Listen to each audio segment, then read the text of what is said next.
Bro நீங்கள் சொன்ன மாதிரி $100 பிடிசி வாங்கி அது $110 ப்ராஃபிட் வந்தால் பிறகு செல் பண்ணாமல் பிடிசி டு USDT கன்வெர்ட் பண்ணினா சரியா? Please reply. ஓகே நான் சொன்னதை நீங்கள் பிள்ளையாக எடுத்துட்டீங்க. முதலாவது ட்ரேடிங்கில் 2 வகையான ட்ரேடிங் இருக்கு. ஒன்று ஃபியட் டு கிரிப்டோ ட்ரேடிங், அடுத்தது கிரிப்டோ டு கிரிப்டோ ட்ரேடிங். நான் இதுக்கு ரெண்டுக்குமே 2 பெரிய மாடியூல் வச்சுருக்கேன்.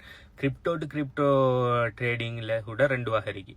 அதில் தான் மேனுவல் ட்ரேடிங்கும் வரும், இந்த ட்ரேடிங் போட் ட்ரேடிங்கும் வரும். ஓகே, ஃபியட் டு கிரிப்டோ ட்ரேடிங்னு ஒன்று என்னென்னா, உங்கள்கிட்ட இருக்கிற லோக்கல் கரன்சியை, உதாரணத்துக்கு கெனடியன் டாலர், LKRன்னு சொல்லி உங்கள்கிட்ட இருக்கிற லோக்கல் கரன்சியை கிரிப்டோவாக மாற்றுறது, மாற்றி போட்டு அந்த இதை நீங்கள் என்ன செய்கிற, இன்னும் கொஞ்சம் விலை கூட்டியோ இது செஞ்சோ நீங்கள் என்ன செய்கிற விற்கிற. அது செய்கிறதுக்கு நிறைய பிளாட்ஃபார்ம் இருக்குது. P2P பிளாட்ஃபார்மில் நீங்கள் ஒரு ட்ரேடராகி நீங்கள் இது செய்யலாம். அது எப்படின்னா, நீங்கள் உங்கள்கிட்ட இருக்கிற லோக்கல் கரன்சியை கிரிப்டோவாக மாற்றுற, அது பிறகு கிரிப்டோவை லோக்கல் கரன்சியை மாற்றுறது மூலம் ப்ராஃபிட் பார்க்குற. ஓகே, இது ஃபியட் டு கிரிப்டோ ட்ரேடிங்.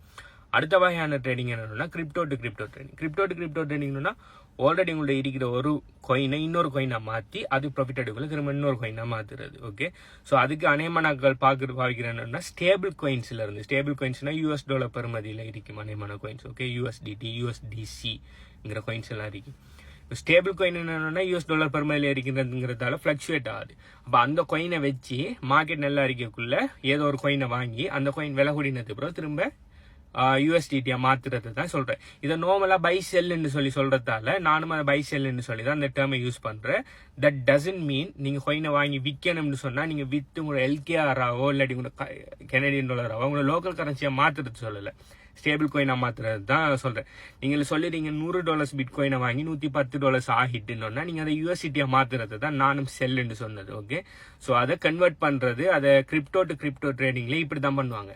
USDT-யை வளமையா செய்யறது, வேற காயினையும் செய்வாங்க. சிலாக்கள் BTC டு எத்தூரியம் ட்ரேடிங் செய்வாங்க, இல்லாட்டி எத்தூரியம் டு BTC செய்வாங்க. அதாவது பின்னுக்கு கரன்சியை இன்னொரு கிரிப்டோவாவே செய்வாங்க, ஃபிளக்சுவேட் ஆகிற கிரிப்டோ. ஸோ அதையே யார் செய்யறணும்னா அந்த கிரிப்டோ கரன்சியை நம்பர்ஸை கூட்டுறங்கிறதுக்கு. அப்போ உதாரணத்துக்கு BTC-யை இதை பேஸ் கரன்சியா வச்சு ட்ரேட் பண்ணுவாங்க. இப்போ BTC கொஞ்சம் தெரிக்கும். ஓகே, இப்போ 0.01 ஒரு BTC இருக்கும்னா அந்த BTC-ல இருந்து கொஞ்சம் எத்தூரியம் வாங்கி அந்த எத்தூரியம் விலை கூடினதுக்கு பிறகு, அதாவது BTC வெளியூல இருந்து கூடும். இப்போ $10 இருந்து $15 ஆகுறல.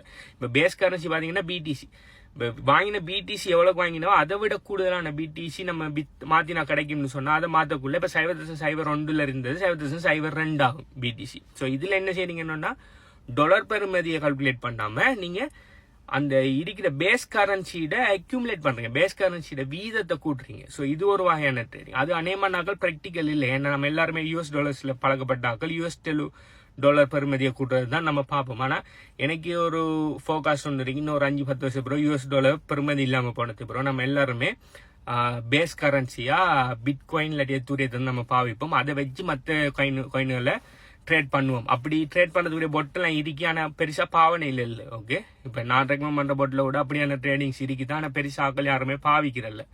என்ன காரணம்னா நம்ம எல்லாருமே $US ப்ராஃபிட் எடுக்கிறத நம்ம ப்ராஃபிட்டா கருதுற, அந்த காயினை கூடுதல் அக்யூமுலேட் பண்றத நம்ம பெருசா கணக்கு எடுக்கிறல்ல. So coming back to this, நீங்க $100 ஒரு காயினை வாங்கி $110 ஆனது அப்புறம் அந்த காயினை திரும்ப ஸ்டேபிள் காயினா மாத்துறது தான் நீங்க கிரிப்டோ டு கிரிப்டோ ட்ரேடிங். இதை தான் நான் மென்ஷன் பண்ணினேன். நான் மென்ஷன் பண்ணது நீங்க அதை அப்படியே வித் LKR மாத்துறது சொல்லலை. இப்போ 110 வாங்கிட்டீங்க, திரும்ப ஒரு பையிங் ஆப்பர்ச்சுனிட்டி வரக்குள்ள நீங்க என்ன செய்யலாம், திரும்ப $100 வாங்கி 110 திரும்ப விற்கலாம். பட் இன்னொரு $10 நம்ம டோட்டலா $20 ப்ராஃபிட். ஸோ இதுதான் பேசிக்கா ட்ரேடிங் கான்செப்ட். நீங்க மிஸ்லீட் ஆயிட்டீங்க. நார்மலா இப்படி கன்வெர்ட் பண்றது தான் பை அண்ட் செல்னு சொல்லி கிரிப்டோ ஃபீல்டுல சொல்லுவாங்க. ஓகே, இதை பத்தி மத்தாக்கள் என்ன நினைக்கிறத கீழே கமெண்ட் பண்ணுங்க. இந்த மாதிரி உங்களுக்கு வேற ஏதாவது டவுட்ஸ் இருக்குன்னு சொன்னா கீழே கமெண்ட் பண்ணுங்க. I will try to get back to you. By.